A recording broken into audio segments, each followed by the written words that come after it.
So if k is the number of coin flips, then probability of a branch B is equal to 1 by 2 to the power k. So probability of M accepting W equal to summation of probability of the accepting branches. And since the total probability will be 1, so probability of M rejecting an input W will be 1 minus summation of probability of all the accepting branches. That is 1 minus probability of M accepting W. So in general we say a Turing machine, or rather a probabilistic Turing machine, is going to accept a language A if for every W belonging to A, probability of M accepting an input W is greater than equal to 1 minus epsilon, and for any W not belonging to the language A, probability of M rejecting W is also greater than equal to 1 minus epsilon, where epsilon is small and is within the range 0 and 0.5. So what we are seeing here is that with small probability, the probabilistic Turing machine guarantees both acceptance of inputs and rejection of inputs. So this is the definition of probabilistic Turing machine. Now we will see how many types of probabilistic algorithms are there. In fact, there are two types of probabilistic algorithms. One is called La-Vega type of probabilistic algorithm. The other one is called Monte Carlo type of probabilistic algorithms. Now what are these La-Vega type of probabilistic algorithms? These are defined like this. If for an input X, the output is correct, but the time taken to arrive at that correct output is a random variable. So we are interested in these kind of algorithms to analyze how much time it takes to arrive at correct output. And in the contrary, in Monte Carlo type of probabilistic algorithms, for any input X, the time taken is deterministic, but the output is not always correct. Output is correct with some probability. So our target here is to analyze the probability of correct output. So these are the two types of probabilistic algorithms that we can categorize.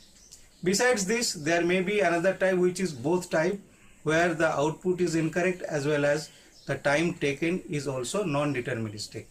These are difficult situations and these are out of our syllabus, and we are now going to discuss about the complexity classes. Those are arising out of probabilistic algorithmic discussion. So we will basically define two classes.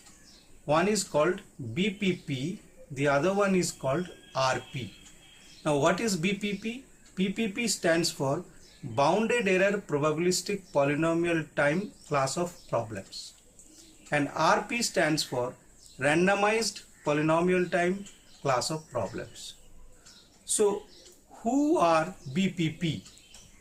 So those set of decision problems for which there is a probabilistic Turing machine which can solve the problems in polynomial time with an error probability of 1 by 3. Now there may be a question, obvious question in our mind. So why this 1 by 3 specially selected? In fact, there is no reason here. It can be any value between 0 and half. So this 0 and half may be a little bit increased error, and still the problems remain solvable within polynomial time. Hence these are called amplification lemma. We are increasing a little amount of error, but still we are in the same definition of BPP. Now what is RP? RP is randomized polynomial time problems. Now these problems are those set of decision problems for which there exists a randomized polynomial time algorithm which can solve it, and for an input x which is not in the language, the Turing machine rejects the input with probability 1, which means it rejects with confidence. Now if the input is within the language, then the Turing machine accepts the input with probability greater than equal to half. So this is basically one-sided and it guarantees the rejection.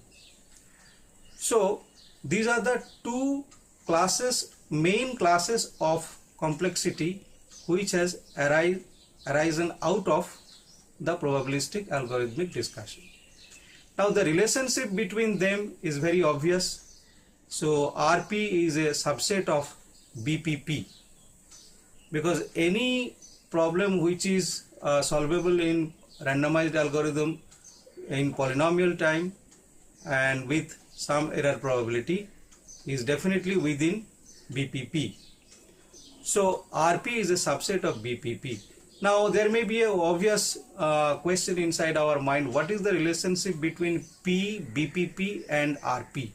So P, BPP and RP, basically BPP is a superset of all these sets. Now in fact there is a conjecture whether P equal to BPP or not. That still needs to be discovered. Now it has been found that any problem which is outside P but within BPP is ultimately found to be within P.